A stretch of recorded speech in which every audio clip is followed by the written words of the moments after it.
Bonjour, aujourd'hui, mon groupe et moi, nous allons vous parler de l'adjectif principal, qui vient du latin principalis, qui est le plus important.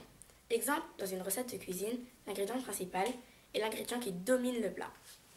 Mais il y a aussi beaucoup d'autres mots, comme l'adverbe principalement, qui veut dire avant toute chose, par-dessus tout. Principauté, petit état indépendant dont le chef a le titre de prince. Principe, proposition fondamentale dans une discipline. Avec un schéma, je vais vous expliquer le sens du mot principal dans la grammaire française. Il pleuvait peut être employé tout seul, c'est une proposition donc principale. Alors que quand nous sommes sortis, dépend de il pleuvait. Donc c'est une proposition subordonnée. Elle ne peut être employée toute seule. Moi, ma grand-mère, tous les soirs, elle me racontait la légende du mot principal. Et cette légende, la voici.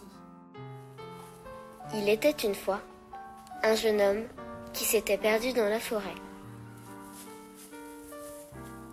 Il vit au loin, à l'entrée d'un village, un peintre. Il décida de lui demander son chemin.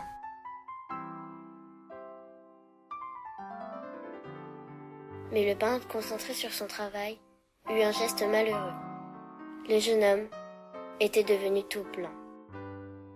Il eut beau frotter, rien ne partit. L'artiste, qui s'appelait Manet, lui indiqua le chemin.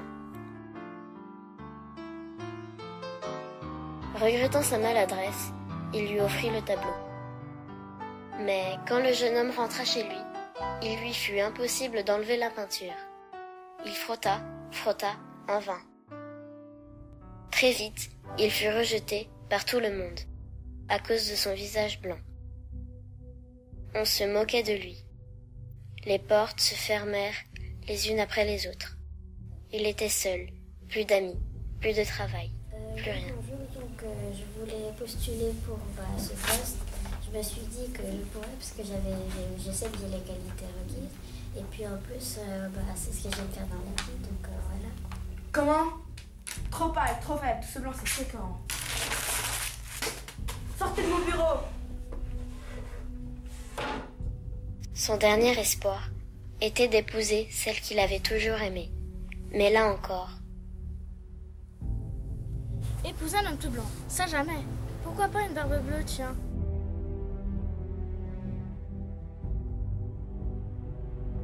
rentré chez lui, isolé, déprimé, il voulut mourir. Et puis, soudain, il pensa au tableau de Manet, le seul ami qui lui restait. Il aimait ce tableau, l'exécution de Maximilien. Il se demandait qui était cet homme, à la gauche du tableau, qui affronterait la mort ainsi. Le jeune homme aurait voulu avoir son courage. Il était intrigué par ces gens en hauteur qui assistaient à la scène, impuissants, horrifiés. Il aimait le geste discret de cet homme qui redonnait courage à un compagnon avant de mourir. Si seulement il pouvait entrer dans le tableau.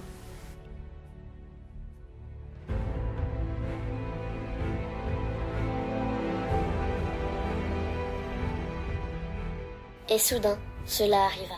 Il était dans le tableau, ou plus exactement, juste avant l'exécution. Il vit les gardes de loin et les 3 condamnés. Il pouvait au moins en sauver un. Il fut heureux de cette idée. Les gardes étaient trop occupés à jouer aux cartes.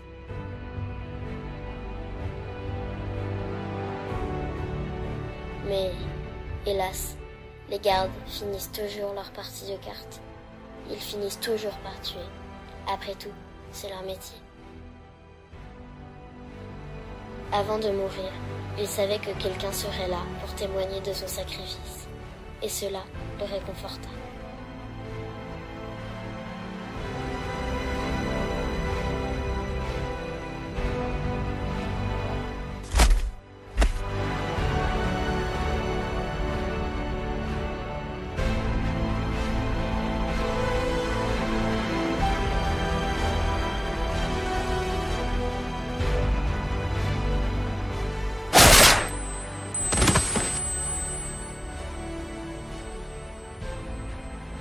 Une princesse, qui avait assisté à l'exécution, se précipita auprès du jeune homme.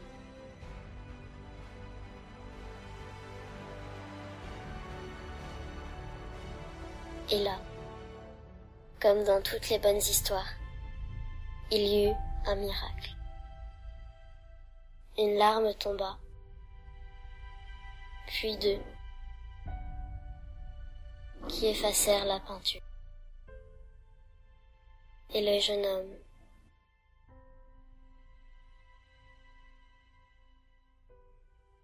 ouvrit les yeux.